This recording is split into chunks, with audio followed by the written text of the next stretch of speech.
Muy buenos días a todos, días, tardes, noches incluso, según corresponda. Hoy tenemos con nosotros a don Antonio Rodríguez Artalejo, que es un profesional de amplísima trayectoria en el campo de la investigación científica, catedrático de farmacología en la Universidad Complutense de Madrid, presidente de la Sociedad Española de Farmacología, altamente involucrado en el ecosistema de la investigación y también miembro activo de una de las últimas iniciativas de la Fundación FIDE, Ciencia y Sociedad, en la que el objetivo es desentrañar y arrojar luz precisamente sobre la relación, la interrelación entre estos dos fenómenos, estos dos ecosistemas. Y de eso, de la relación entre ciencia, políticas públicas y regulación, pues vamos a hablar en este rato.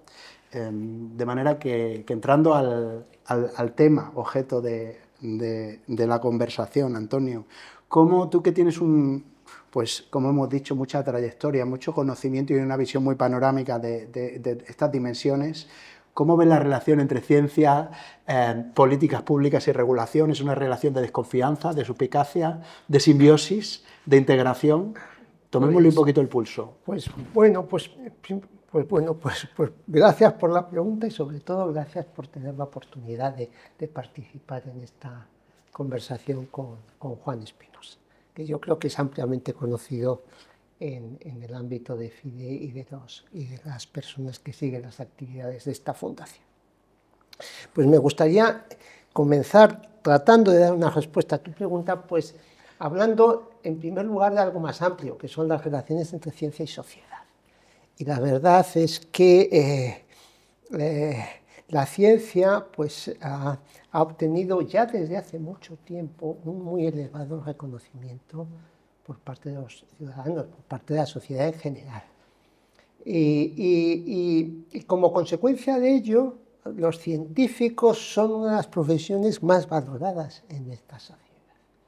Si a eso le añadimos que la pandemia de COVID-19 ha supuesto pues, un extraordinario espaldarazo, ha actuado de reforzador social del valor de la ciencia, pues indudablemente pues, las administraciones públicas, los decisores públicos, los políticos, los reguladores, pues indudablemente pues, comparten también esta visión de la importancia de la ciencia como elemento que informe pues, políticas y regulaciones.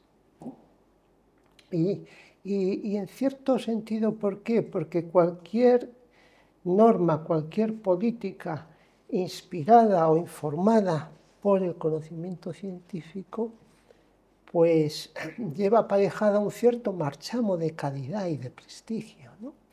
Y de alguna forma eso es lo que la sociedad demanda de las normas y las leyes, ¿no? La capacidad de acertar en aquello que regulan.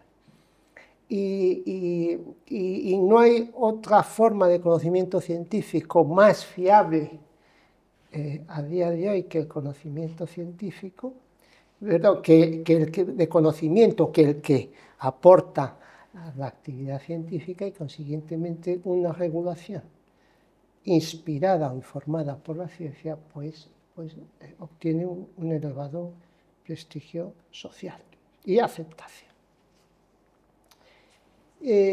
Por consiguiente, yo creo, no hay una relación de desconfianza, no hay una relación de mera connivencia, hay, si acaso, una relación de simbiosis en la medida en que los reguladores y las normas se benefician del conocimiento científico y, al mismo tiempo, pues la ciencia y los científicos pues, ven plasmado en normas, unas en forma de recomendaciones, otras en forma de obligaciones, otra en forma de políticas, pues esa actividad, y de alguna forma eso también ayuda a la ciencia. Incluso yo podría decir algo más, en algún momento se atisba una especie de idilio entre ciencia y regulación o decisores políticos. Idilio en el sentido de que hay veces que se utiliza la ciencia como mero instrumento de legitimación de determinadas políticas y normas, aun cuando probablemente estas normas, es decir, no precisan de la ciencia para ser legitimadas realmente, pero al mismo tiempo es que la ciencia tampoco está en condiciones siempre de ofrecer esas garantías. Desde este punto de vista hay algo propio del idilio, que es la ensoñación. Es decir, alguien puede pensar que porque una norma está inspirada en la ciencia, pues va a ser necesariamente buena. Esto no es... No tiene por qué ser necesariamente así. Bueno, pues yo creo que has establecido, Antonio, un punto de partida muy prometedor. Has tocado algunas cuestiones que podemos desentrañar a continuación, pero al final sí, prometedor, porque sí que del lado de la comunidad científica es patente o llega pues la validación y la valoración que al menos como sociedad se hace de vuestra función, de vuestra aportación, y aterrizando en quizás lo que hoy más nos ocupa en concreto, de la aportación y del rol que puede tener la contribución científica a la elaboración de normas y de políticas públicas. Seguro que el diablo, como comentáis en otros sitios, está en los detalles y en cómo llevar de las musas al teatro ese punto de partida prometedor, decíamos, digamos, a ejecutorias que verdaderamente sean positivas y redunden en el interés general. Y aquí pues es donde surgen quizás distintos elementos que podamos considerar, ¿no? Uno de ellos es digamos, la condición tanto presupuestaria como institucional de la apuesta por la ciencia, por la implicación de la ciencia en políticas públicas y regulaciones, que es algo que no es nuevo, pero que últimamente también ha tenido ese idilio que mencionaban, ¿no? Ha tenido un reconocimiento incluso a nivel del presidente del gobierno en la creación de determinados estructuras para fortalecer esa aportación científica, pero en fin, la primera, digamos, prerequisito para que haya una relación de simbiosis, como tú decías, pero verdaderamente efectiva, es que haya pues una apuesta tanto institucional como quizá presupuestaria a dicho respecto. ¿Tú cómo percibes el estado de la situación en este momento? Bueno, vamos a ver, vamos por partes. Efectivamente, al menos, es decir, hay alguna serie de gestos que se llevan a cabo desde las administraciones públicas para reconocer el papel de la ciencia. Digamos, bueno, pues para validar algunas de esas políticas y al mismo tiempo para reconocer a la ciencia en sí. Entonces hay ejemplos, unos más recientes, como es el nombramiento de asesores ministeriales, más que ministeriales, de los ministros, porque se incorporan a los gabinetes de los ministros, la misma oficina de ciencia del Parlamento español. Hay jornadas en las cuales algunos parlamentarios conviven con algunos científicos, para sobre todo que los políticos, los parlamentarios se familiaricen un poquito con lo que es la actividad científica y de paso también pues con sus retos, sus problemas, sus necesidades. Hay muchos órganos en la administración que efectivamente nombran consejos asesores externos, de expertos. Es cierto, de alguna forma, sí que vivimos una época en la que se promociona socialmente o mediáticamente el papel de la ciencia en estos órganos políticos y legislativos. Claro, ¿cuál puede ser el papel de la ciencia? Pues el papel de la ciencia es fundamentalmente a la hora de informar estas políticas. Yo diría que no debe de haber, o no es fácil que haya en muchos casos, políticas o normativas basadas en ciencia, porque, por dos motivos. En primer lugar, porque la ciencia no ofrece respuestas a día de hoy para todos los problemas que ha de enfrentar la sociedad en un momento dado, en un contexto determinado. Y esto es muy importante porque sí que existe amplia evidencia científica, pero lo cierto es que la evidencia científica se ha obtenido en unas condiciones experimentales muy concretas, en unos contextos muy concretos, y de ahí que no sean fácilmente generalizables. Quiere decirse, hace falta hacer una lectura adecuada de los resultados científicos para poderlos trasladar a la práctica normativa, regulatoria, legislativa o de actuaciones políticas. Y bueno, probablemente en esa lectura de los resultados científicos hace falta una especie de mediador, que probablemente el mejor mediador para hacer una adecuada lectura de estos resultados y trasladarla a los decisores sean los propios científicos, ¿vale? En este sentido, pues bueno, todo aquello que permite identificar en algunas circunstancias a algunos de estos mediadores, es decir, que los políticos o los decisores o sobre todo los políticos, porque yo creo que los organismos sí que tienen bastante bien establecidas estas formas de consulta a los medios científicos, que son muchos, e incluso hay instrumentalizadas o hay pautadas una serie de actuaciones una vez que se elabora una norma, una ley que se somete a audiencia o consulta pública, y ahí se da la palabra pues a muy distintos órganos individuales y de representación científica, pero probablemente los políticos sí que necesitan un interlocutor a mano que haga una lectura adecuada. Evidentemente, en ese sentido, lo que va a hacer esta persona es trasladar de una forma adecuada ese conocimiento científico disponible a aquellos órganos o aquellas personas que tienen que tomar algunas decisiones, insisto, no basadas en ciencia, pero que sí que tengan en cuenta a la ciencia. Hay otras circunstancias en las que no existe evidencia científica, sino que lo que existe es conciencia, o se puede generar en ese momento conciencia de una falta de evidencia científica. Y en ese sentido, lo que se le puede pedir a la ciencia, dentro de los plazos y ritmos de la ciencia, que se genere esa evidencia. Ahí probablemente no basta solo un científico para hacerlo, sino lo que hace falta probablemente es un investigador.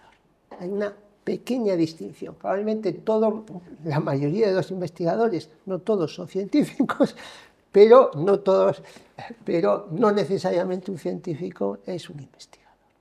Claro, desde el punto de vista de las necesidades presupuestarias, no es lo mismo la aplicación del conocimiento científico disponible como el recabar o obtener nuevo conocimiento científico.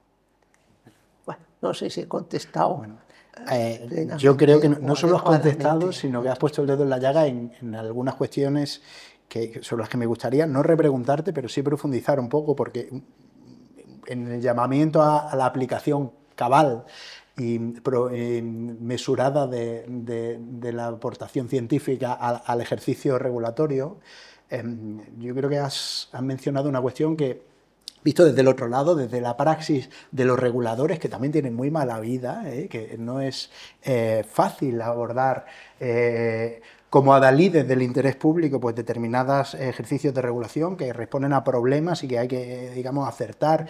Normalmente es un ejercicio de intersección de un eje que es complejo muchas veces adoptarlo.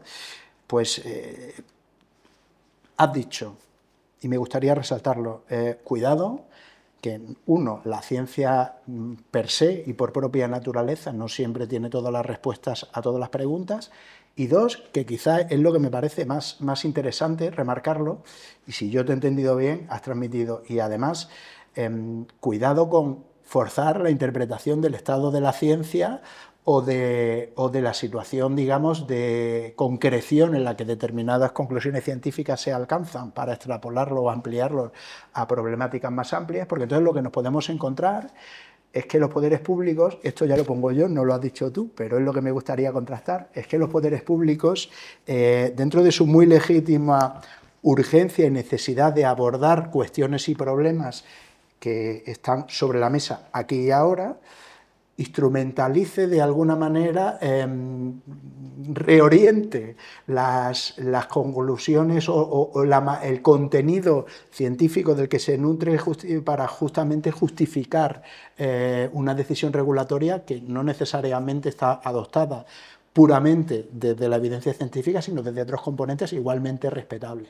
Quizás este pueda ser uno de los diablos escondidos o de las dificultades en acertar en cómo aplicar e integrar esa ciencia y esa apelación que decías tú, vamos a interpretar bien las limitaciones, y que esto lo hagan los científicos, o al menos los investigadores, pero los científicos, las limitaciones de la propia contribución de la ciencia. No sé si puedes ampliar un poquito más. Yo creo que es importante aprender a dialogar entre estos dos miembros del binomio reguladores y científicos. Podemos asumir que los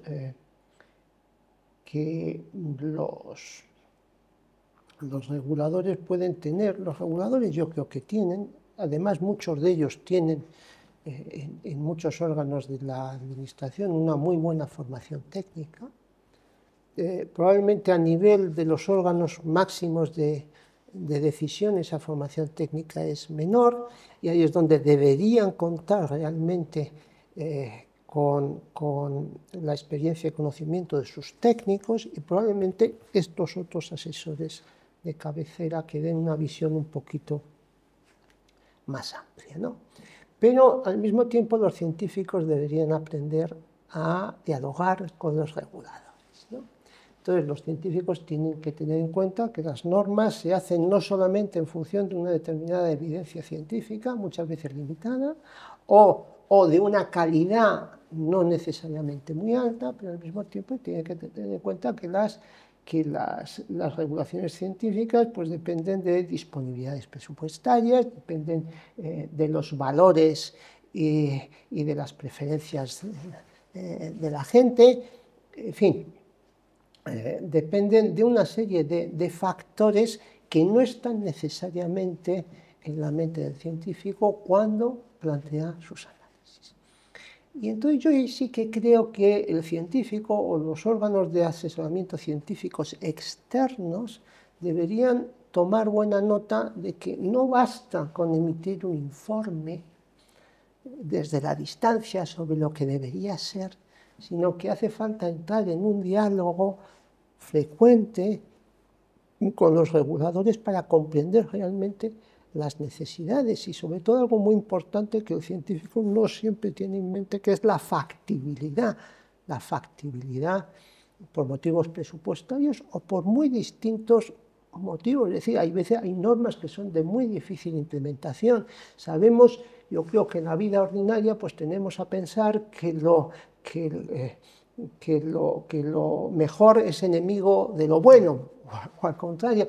Yo creo que hay veces que en determinados tratamientos científicos se toman posiciones de máximos, ¿no? Entonces yo creo que es importante aprender a dialogar, pero aprender a dialogar solo se puede conseguir dialogando. Es decir, que haya y se dialoga cuando la gente se sienta e intercambia opiniones.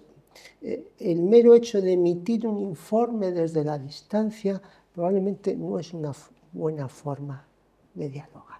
Es simplemente dar una opinión no siempre bien contextualizada. Pues efectivamente, y mencionabas también que el reconocimiento que percibías, ¿no?, al principio de tu intervención, en la contestación a la primera pregunta, reconocías de la sociedad, la comunidad científica, probablemente esté muy respaldado por toda tu experiencia y por tu pertenencia a un campo, la farmacología más ampliamente, pues el ámbito sanitario en su más amplia dimensión, en la que cuestiones como el rol de la ciencia, pues están, incluso la regulación, están relativamente superadas, asentadas y a la postre pues hay muchos organismos públicos que responden al ethos que mencionabas de alta cualificación, de principios de precaución y demás, y es un campo en el que digamos esa relación con todos sus matices está más asentada. Desde un punto de vista más amplio, porque al final el reto de aplicar e integrar la ciencia a la regulación está presente cada vez en ámbitos más crecientes y más alejados de lo que es la pura investigación, pues en este caso farmacológica, ¿no? ¿Enseñanzas crees que se podrían transportar a ámbitos en los que suena ahora la aplicación de la ciencia, incluso psicológicas, por ejemplo, como la protección del menor y cuestiones de este tipo? Bueno, vamos por partes. Sí que existe, por ejemplo, es decir, en la administración pública de los Estados miembros, en este caso de España, como en la administración de la Unión Europea, existen una serie de organismos, yo creo que la mayoría de ellos tienen la denominación de agencias, que tienen un extraordinario componente técnico, pues, bueno, y técnico y o investigador. Pues yo puedo pensar, pues el Consejo Superior de Investigaciones Científicas es una agencia estatal. El Instituto de Salud Carlos III me parece que también es una agencia, es una dirección general, pero en todo caso tiene un componente investigador tremendamente importante. Pero no digamos ya la Agencia Española y Europea de los Medicamentos. Realmente estas agencias, que no son eminentemente investigadoras, pero sí son extraordinariamente científicas, están llenas de expertos internos y externos.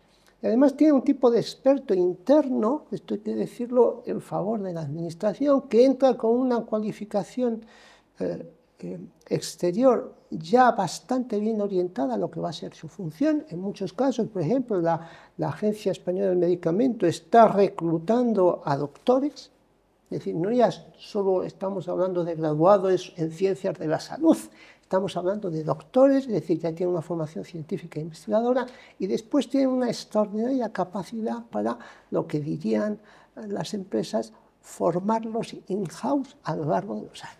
Y esto es un valor añadido muy importante. Y al mismo tiempo estas agencias tienen estructuralmente o en sus propios organigramas tienen incorporados varios comités asesores de expertos ajenos. Lo mismo te puede pasar a otro nivel con la Agencia Estatal de Investigación, ¿vale?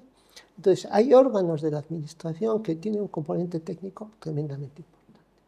Por ejemplo, hay toda una regulación que tiene que ver con la investigación clínica y preclínica de los medicamentos que se desarrolla inicialmente por las agencias llamadas reguladoras del medicamento, a las cuales se someten fundamentalmente las industrias farmacéuticas para poder sacar adelante sus estudios clínicos. Claro, y esto es algo tremendamente... Es más, fijaos, la Agencia Española del Medicamento y la Europea tienen abierta, por decirlo de alguna manera, una oficina de consultas a las cuales se dirigen las empresas farmacéuticas para que la administración les asesore sobre cómo llevar a cabo determinados estudios clínicos de medicamentos. Hombre, yo entiendo que no todas, ni mucho menos, ni muchísimo menos, todas las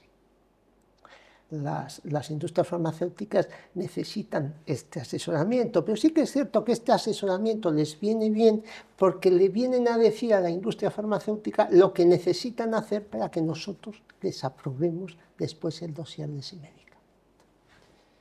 Pero la misma Agencia Española del Medicamento jugó un papel extraordinario durante la pandemia, no solamente facilitando una revisión rápida, lo que se llamaba el rolling review, de los desarrollos de las vacunas, para que no hubiera, digamos, tiempos perdidos en el desarrollo de los mismos, sino que en algunos casos, en el segundo caso de la vacuna española, pues realmente inspiró el desarrollo clínico de la vacuna que finalmente se aprobó.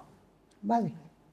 Entonces, ¿hay algún tipo de experiencia que se pueda extrapolar? Hombre, pues claro, yo no tengo una visión suficientemente amplia, ¿no? Yo no tengo una visión suficientemente amplia de todos los campos de la administración en las que se requiere asesoramiento técnico-científico. Yo creo que existe de alguna manera. Lo que sí que yo creo que sería importante, voy a decir una cosa, incorporar a determinadas facetas de lo que es, sobre todo, cuanto más amplio sea el problema a abordar, yo creo que más necesario va a ser el concurso de las ciencias y de los científicos sociales. Y yo no sé en qué medida, porque es un campo que a mí me queda un poquito lejos, saber cuál es el papel en la práctica diaria de estos científicos sociales para inspirar algunas normas. No lo sé.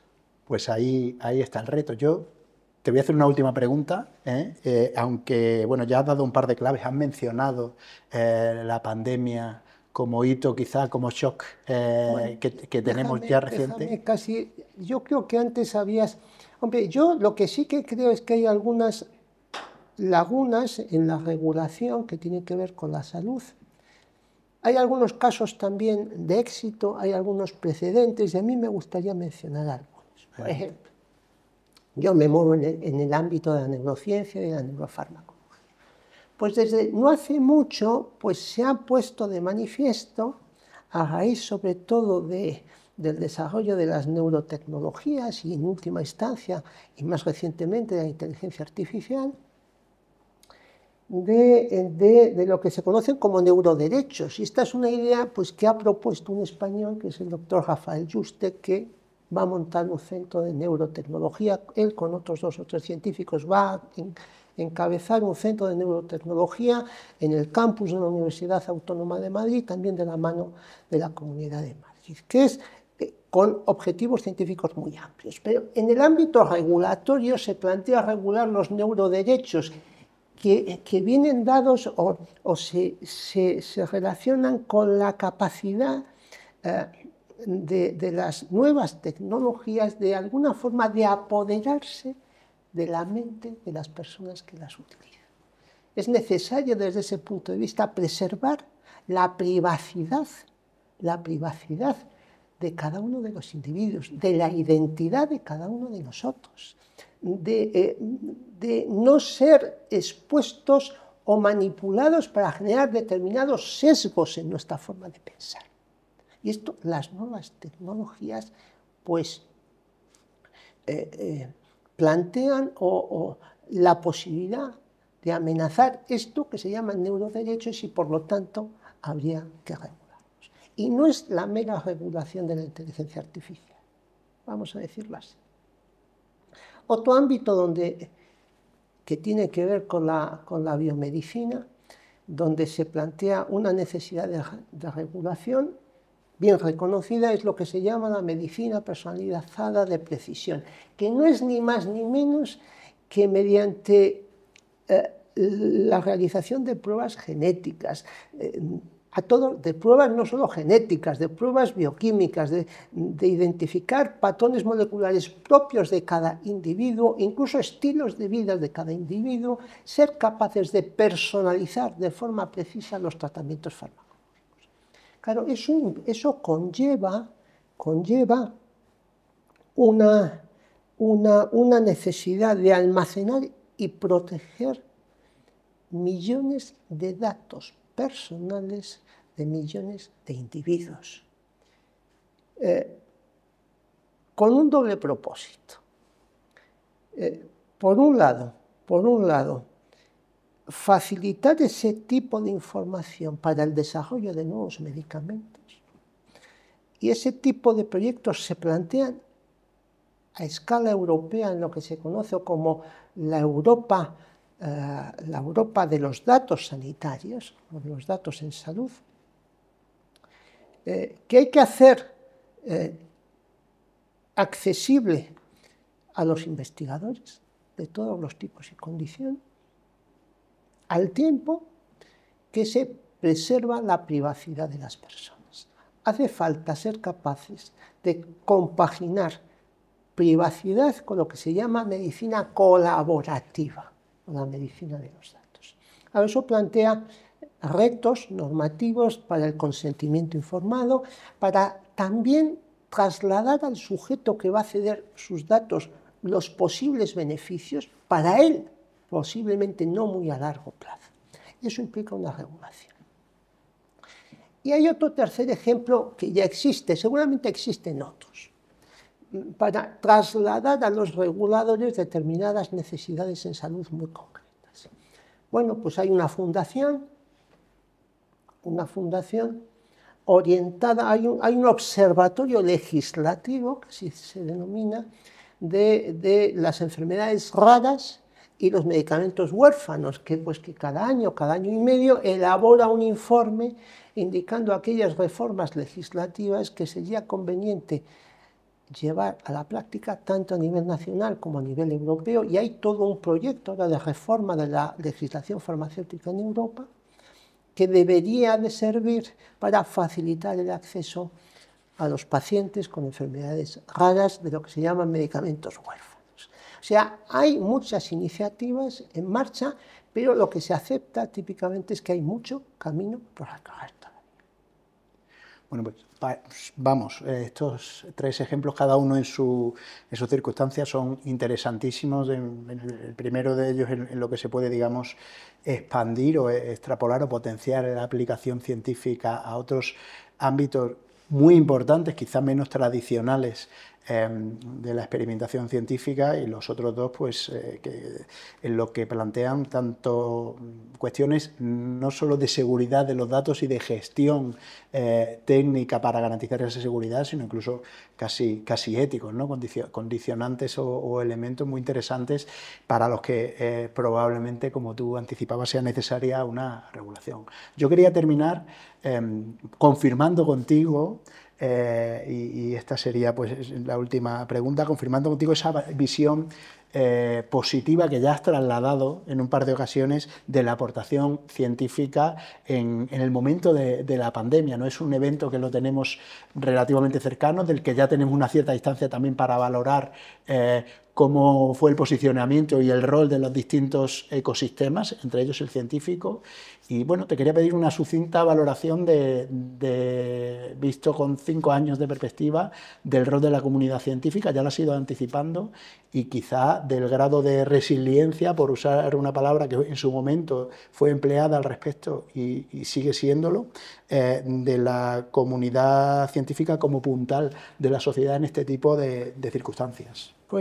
Pues hombre, yo creo que es indudable que la pandemia ha sido un nuevo punto de inflexión que la inmensa mayoría de la ciudadanía ha podido comprobar en tiempo real de la importancia de lo que es la ciencia en nuestra sociedad. Yo creo que hay dos elementos o dos actuaciones dependientes absolutamente, ahí sí que podría yo decir, basadas al 100% en la ciencia, que modificaron el curso de la pandemia. Uno de ellos fue indudablemente el desarrollo de las vacunas. Es decir, a la pandemia la hemos superado con las vacunas. Si no hubiéramos podido disponer de vacunas tan eficaces en un tiempo tan corto, realmente el impacto de la pandemia hubiera sido infinitamente superior. Pero es evidente, y aquí hay que distinguir dos cosas en el desarrollo de las vacunas. Uno, y esto es importante, que existía previamente, es decir, al final las vacunas que tuvieron mayor éxito fueron las vacunas basadas en el RNA. Bueno, sin entrar en detalles, lo que hay que decir es que la tecnología que posibilitó el desarrollo de estas vacunas se había desarrollado 15 o 20 años antes en algunos laboratorios de investigación americanos y europeos. Un tipo de investigación científica no claramente orientada a unos fines concretos. En segundo lugar, claro, ¿qué es lo que hubo? Un esfuerzo concertado a nivel internacional. Yo creo que claramente en Occidente se pudo ver esa concertación, tanto a nivel europeo como a nivel como a nivel americano. Yo creo que también Europa jugó un papel muy importante, la Europa unida y fuerte. Ahí sí que se fortaleció Europa realmente en la gestión de la pandemia. Es curioso para poner en el mercado de forma rápida estas vacunas. Y después hubo otro avance menos publicitado del sistema sanitario, que fue el descubrir que la causa de mortalidad asociada al COVID en aquellos pacientes que enfermaban muy gravemente era lo que se llamaba la tormenta de citoquinas, una respuesta inflamatoria de muy elevada intensidad. Y se desarrolló la administración de corticoides, un fármaco muy antiguo, como una medida muy eficaz para salvar a estos pacientes. Y eso lo hizo el sistema sanitario. Lo hicieron los médicos en su práctica cotidiana. ¿Vale? Entonces yo creo que con independencia de todos, en fin, de la agitación que se vivió en todas las sociedades, ¿no? Es decir, ahí hubo una cierta parálisis, hubo un confinamiento, pero al mismo tiempo, hay que decirlo, a través de los medios de comunicación, pues la sociedad hervía al mismo tiempo. Desde las casas la gente sin salir estaban de alguna forma expuestas a todo tipo de influencias. Es decir, algunos los vivieron solos en sus casas, pero desde luego nadie lo vivió incomunicado, que esta es la otra característica de nuestra sociedad. Entonces, yo creo que debemos felicitarnos por estos logros científicos y yo creo que ha habido una serie de lecciones aprendidas de la pandemia que las hemos aprendido, aun cuando quizá no las hayamos sabido, no hayamos sabido vender esos aprendizajes a la sociedad. Y me refiero a lo siguiente. Mira, España fue uno de los pocos países del mundo en los que se hizo un análisis sistemático de la respuesta del sistema sanitario frente a la pandemia de COVID-19. Y se hizo por una comisión de 4 expertos independientes que elaboraron una serie de recomendaciones. Curiosamente, yo lo tengo que decir, la publicidad que se hizo a ese informe no fue probablemente la que hubiera merecido. ¿Por qué? Pues porque la vida pública española, a día de hoy, todo está sujeto a controversia. Y claro, en los informes siempre hay luces y sombras en lo que son las medidas de gestión de algo como la pandemia. Pero todo está sujeto a controversia pública y política. Pero lo cierto es que más allá de la visibilidad o de la proyección pública de ese informe, la realidad es que en la trastienda de la administración pues se han ido adoptando una serie de medidas que nos van a llevar a preparar a una mejor preparación de la pandemia. Voy a poner dos o tres. Pues primero, se ha reforzado la idea de autonomía estratégica de los países, concretamente de España, para tener medicamentos críticos. Es decir, España es un muy importante fabricante de medicamentos. Se han reforzado las medidas de vigilancia epidemiológica, por ejemplo, y de muestreo de datos. Y bueno, pues en esa dinámica se está preparando mejor al país para hacer frente a necesidades concretas de la pandemia, necesidades sanitarias. Si yo tuviera que decir si se ha hecho un análisis similar desde el punto de vista del ecosistema científico, probablemente no es de la misma envergadura y no está tan claro si a efectos prácticos mejoraríamos nuestra respuesta, vamos a decirlo, a la misma pandemia y no digamos ya a una pandemia un poco diferente. Pero bueno, todo se hará. Pues yo creo que nuestra audiencia va a valorar que lo dejemos aquí sin perjuicio del carácter interesante de todas estas cuestiones. Yo nos autoemplazo a que tengamos otra. Querido Antonio, don Antonio Rodríguez de Artalijo, ha sido un lujo compartir este rato, esta conversación contigo. Creo que nuestra audiencia habrá podido comprobar que que el tono quedo de tu voz está muy por debajo de la clarividencia de tus mensajes y que muchas de las ideas que has lanzado y de la reivindicación del valor de la ciencia y su propia percepción en la sociedad legitiman absolutamente la iniciativa que ha adoptado FIDE, de la que tú formas parte activa y que sin duda nos permitirá conversar en un momento posterior, ojalá a no mucho tardar. Muchísimas gracias y hasta la próxima. Pues muchísimas gracias a ti, Juan.